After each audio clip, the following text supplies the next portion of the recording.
All right, I think we got that worked out. Thanks for your patience, everybody. I'd like to start this discussion. Been on a lot of Zoom calls recently. Maybe that's all we've been doing, so it's nice to be here in person. Things overheard on a Zoom call, and we'll go with product teams, security teams, and leadership teams. We need to shift left.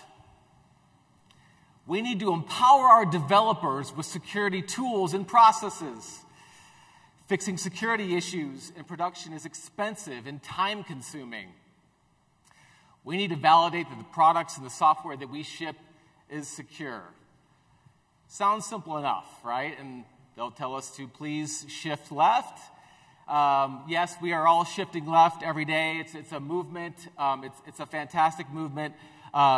From this talk, we're going to focus on a piece of the shift left movement and talk a bit about the open source security tools and how we can utilize these in a programmatic way to be able to reduce threats and risks in our cloud systems, our environments, and our products. All right, just a quick background. You already heard a lot about myself, so I'll skip over this. But a few things. So I am the VP of Security Engineering and CISO at JIT. We are a startup. We're based out of Tel Aviv, Israel. We're about 40 people so far, and about 35 of those team members are developers.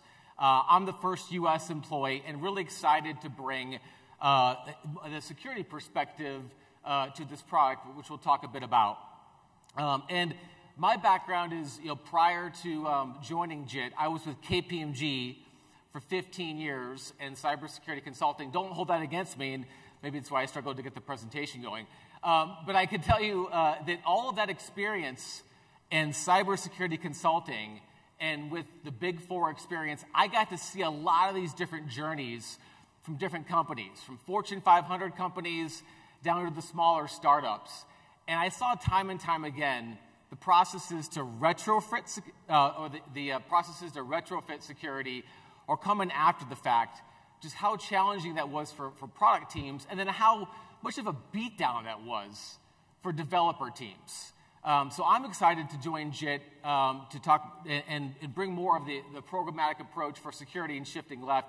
We'll talk about how we're utilizing open source security tools and some of the processes we went through to choose these tools. All right, so a few things about open source security tools that really everybody should utilize as part of the process. Think about why these tools are important, right? It could be simple, or it can be just if you're looking at, hey, I've got this problem, I've got the security vulnerability, I'm looking for a new third-party integration. You might just kind of jump to a different tool or select a tool on the spur of the moment. I urge you as a security professional, think about your broader set of risks and put together a toolkit and a tool belt that you can overall utilize to minimize your risks in a programmatic way. And then think about how these tools really support security, and then making sure that you're choosing the right tools, right? That's part of our process here, because we wanted to make sure that we pick tools, we're managing them over time, we're utilizing them, and we're comfortable with the tools and where they're going. And then probably the most important piece is how we orchestrate all these different tools, because they're great, right? And at JIT, we're an open source shop. We love the open source community, and the parts of that community that are live and breathe this every single day. The feedback loop that we get from an open source perspective. There's a lot of benefits there, but there's also some very unique things to each one of these open source security tools that you need to consider. And something at JIT that we really took on is one of our mantras here, is to kind of bring this all together.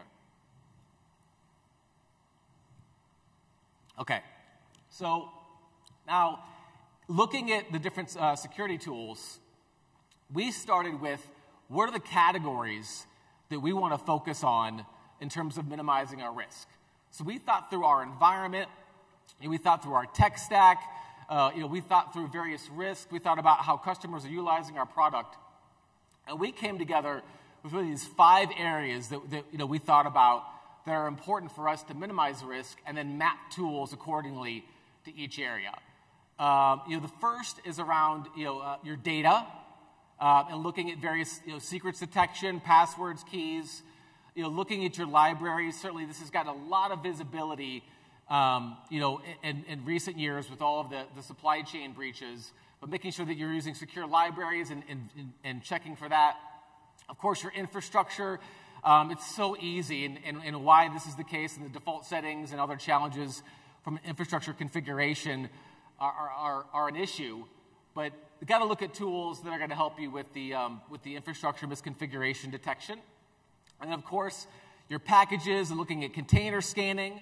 And then after you've deployed your product, you want to make sure that those web application vulnerabilities in your runtime is secure.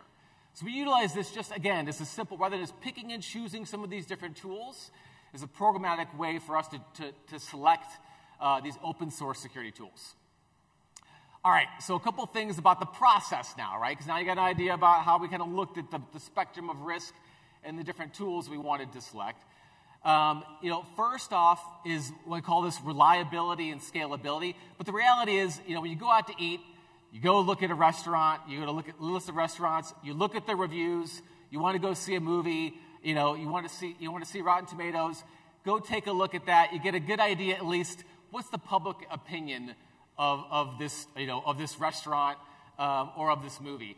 Similar with your tool selection, right? Looking at that, at some of those views and some of that feedback, it's a good place to start. It's not everything, but it's a good place to start.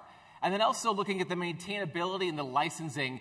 Is it, in particular with open source, are you getting the full spectrum of the tool and all the features and functionality, or are you just getting a piece of it out of the box? So something to think about. Next, you've got usability. And this is so important, in particular, when I joined JIT and I mentioned 40 people and we're 35 of us are developers, it was so important as we look to empower engineers is that the usability of the tool is something that it's easy to implement, whether there's different ways we can deploy it, whether locally or through a Docker file, and the configuration of the tool as well, that we have some options that are easy to configure and make sense and we can move quickly with. And then we have to make sure that once we've run the tool, we can see the output, we can validate that the different scans are running appropriately, and we can check for that. And then, of course, most importantly is the accuracy of the tool. And this is something we spent probably most of our time on when evaluating some of these tools. We went through our sample repos. We utilized GOAT repos for testing. We want to make sure that these tools, minimize the false positives and the false negatives. We'll provide appropriate security levels and just, coverage overall across the board, around those different threats and risks and our environment, right? Is our environment truly being scanned appropriately? All right, so now kind of back to the categories, right? I mentioned the 5 categories. Now we're going to go through each category and talk a bit about the tools that we evaluated and what made the most sense for us. And hopefully this will be a benefit to you as you think about your open source security tools. First, secret detection mission, again, very straightforward. Let's make sure these passwords, access keys, API tokens aren't in our code. We've never done it. I'm not a developer. And maybe that's why I'm not a developer. I know it can happen. It happens every single day. Let's utilize the appropriate tools to be able to detect this. So we went through and we evaluated different tools for secrets detection, and we put let's select around 3 tools for each area.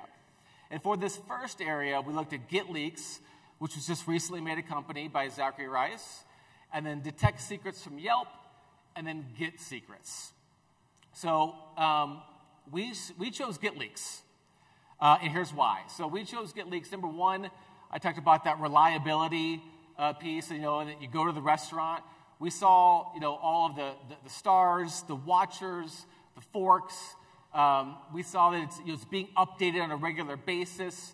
We got a lot of comfort there just in terms of, generally speaking, what's the word of mouth on this tool, and is it being updated as we'd like it to be, consistently. And then from a usability perspective, our developers loved it. Many different options in terms of running Gitleaks.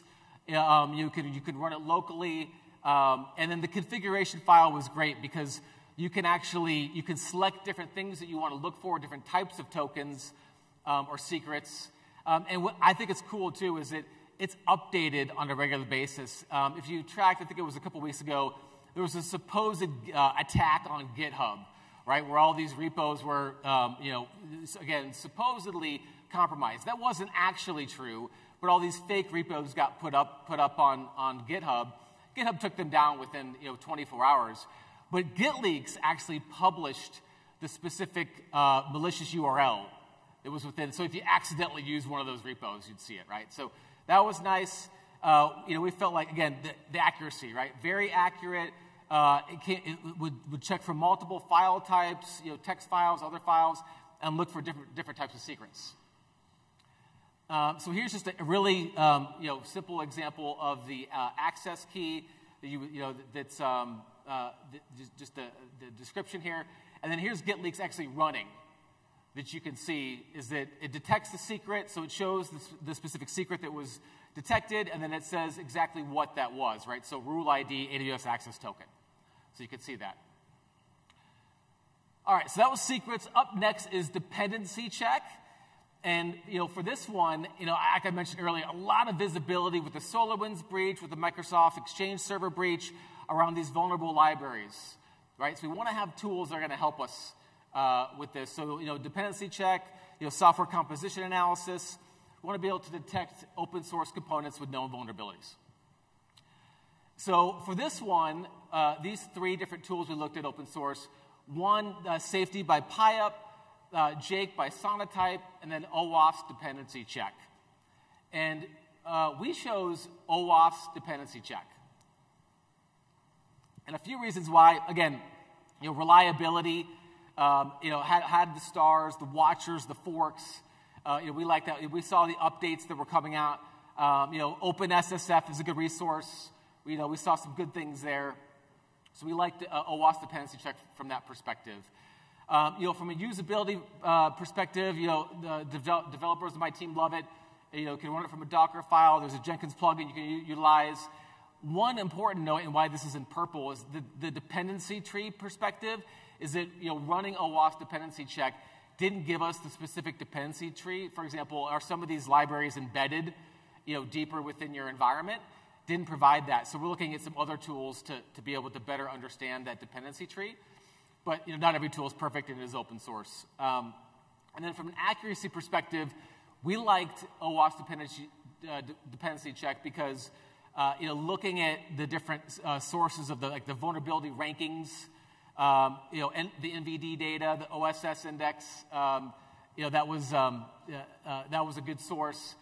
Looked at multiple file types, so we could scan the different file types, and then it actually handles multiple languages. And you might think that's a good thing. I mean, it is a good thing. For us personally at JIT, we wanted to be very careful about running these tools for different languages in different areas and avoiding overlap. So we really liked the OWASP dependency check, again, just jumping back, for Python, right? So we used it for our Python code. For other languages, though, we're actually using different tools. Now, OWASP does provide, again, different, multiple support for other languages, but we just weren't comfortable with some of the results that the experimental it was called experimental for some of these other languages. So just something to be aware of, right? Just because it has the feature, you may not want to use it. And then, we actually use Nancy, right? So we use Nancy for our Go code. All right, so the next, just a quick example, and this OWASP dependency check. Here's this request file. A lot of data here where it's running. I want to zoom in. And then looking at that specific file, the OWASP dependency check came back with this specific, and we like this, right? So we like the fact that it came from, the source, the CVEs there, the severity, the score, and then also it gave us some additional information here on the right side, talking about, you could click on it, you could see more information about the vulnerability. So that was quite nice from a user experience perspective. All right, up next is infrastructure misconfiguration. For this one, again, a lot can go wrong, right, within your infrastructure, whether it's AWS, Azure, GCP.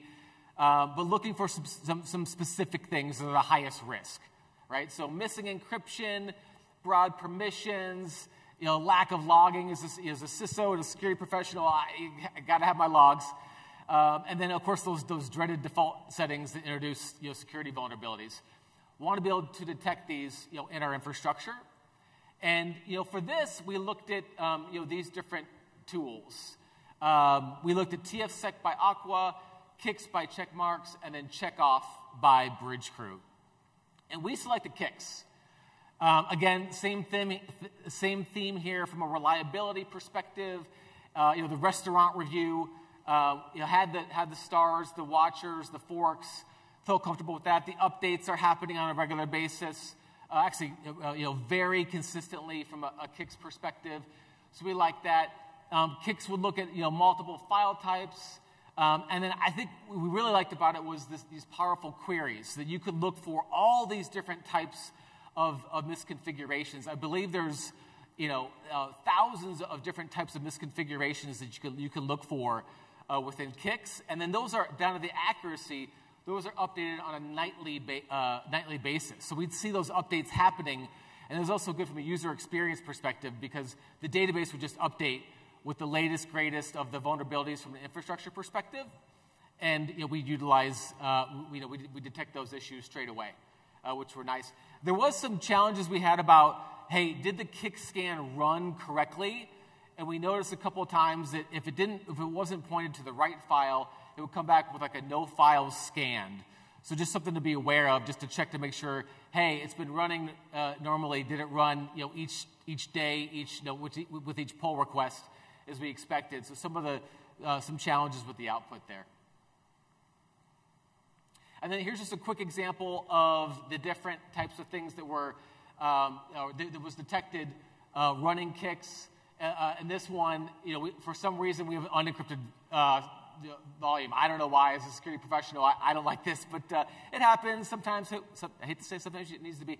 But from this perspective, you can see the EBS data store was showing is unencrypted, and then we ran KICS against it, and you can see specifically KICS came back in the purple box here. It detected that this volume was unencrypted for us, and it gave it a risk ranking of a medium. Now, do you agree with that with the unencrypted vulnerability?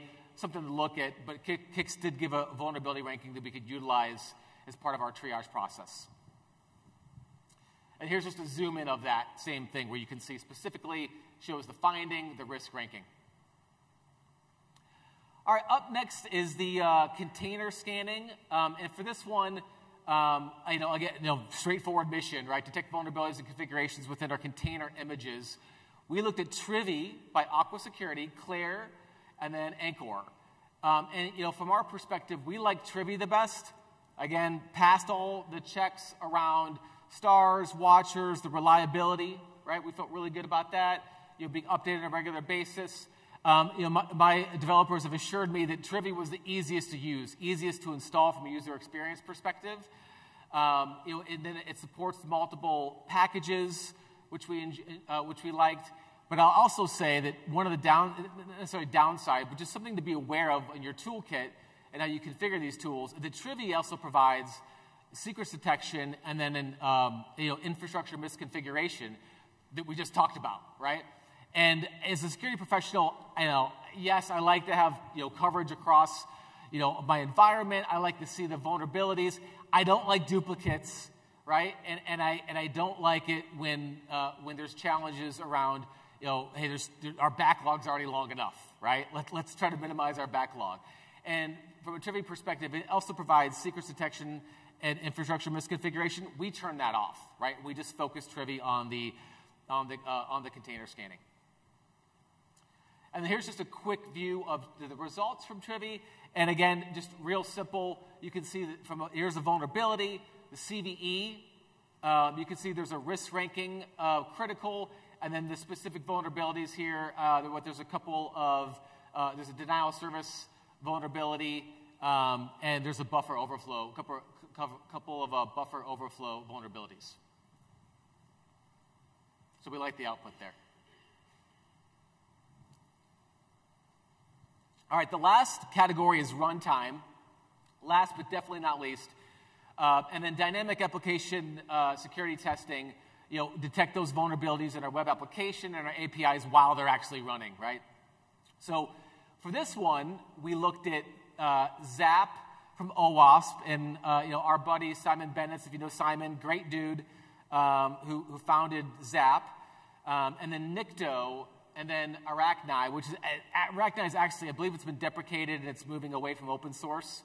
So maybe just two of these here, and just in terms of evaluating for open source. But we selected Zap, and from the restaurant reviews perspective, I mean, Zap knocked it out of the park. I mean, you look at the stars, the watchers, the forks, from open SSF ratings, Zap is highly utilized across the board.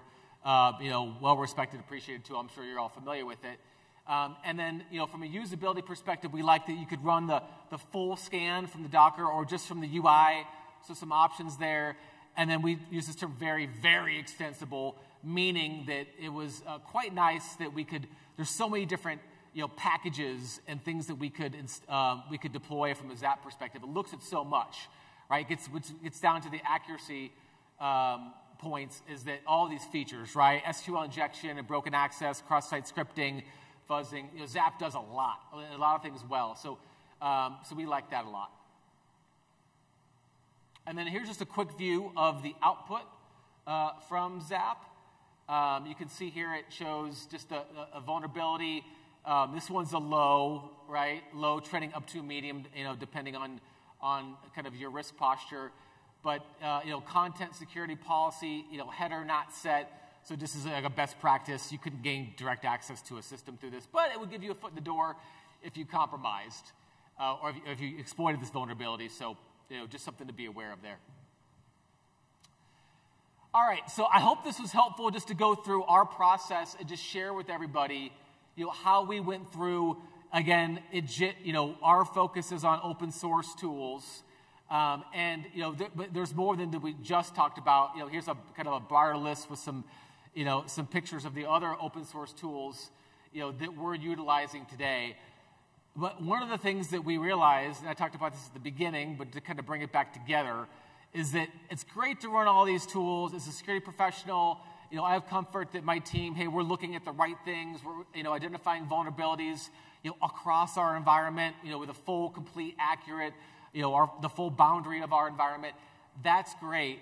But with all of these different tools and these different outputs, how do we standardize them into a single process where we can evaluate, we can triage, we can handle our backlog? How do we prioritize?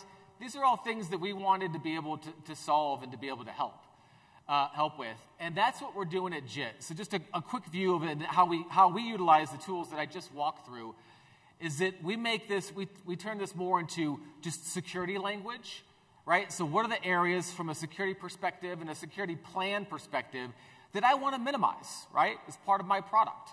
So, looking at the code security, infrastructure, everything we just talked about, right? And what are these risks that I want to mitigate, right? I want to scan my code for vulnerabilities. I want to scan dependencies for vulnerabilities, right? I want to look at third parties, make sure MFA is enabled. Some of these kind of very simple things that I want to do to implement what we call minimum viable security. You can enable those things, right? So go ahead, check it out. I encourage you, jit.io. But take a look at it, and by enabling these checks, you turn on these security tests, right? So, you can kind of pick and choose what you want to run. And then, again, it's all about the developers here. So while that last view is maybe more of a security view and a security champion view, we actually integrate with your GitHub, and we'll provide you comments with PR comments to show exactly, hey, JIT is running, found these vulnerabilities, and you'll see that within your PR comments. And so you can see what's going on while it's actually happening. We call this dev native experience. And then the biggest thing for me, again, as a security professional, is that this mountain of vulnerabilities that we just discovered, right? Is that a good thing? Maybe I can't sleep at night anymore. Some of these challenges around that. Everybody's dealing with this, right? So how do we prioritize? And I'm really excited about just focusing on per PR, right, to tackle the most pressing issues just in time. So we can see while our backlog might be much longer, and there's some things that we had to risk accept, there's some things that we had to mitigate, right? We can see specifically what are the findings for this PR, and we can also see the issues that we had to accept or ignore as part of the process. All right, well, I hope you enjoyed this talk. Really enjoyed walking, for me personally, I really enjoyed sharing with you guys how we went through the process of selecting the open source security tools. I encourage you, I'd love feedback. You can reach out to me at chris@jit.io. Feel free to reach out. Feedback about the product, if you take a look. Any other tools you're thinking about, we'd love to hear about your tools, because we're integrating new tools every single day. And we really enjoy it. Security is our passion, and making security straightforward, the developer experience, we call it just in time for JIT, really make that a great experience for the developers, so developers can own security, because that's the only way this is going to scale. So thanks everybody for your time, and enjoy the rest of the conference.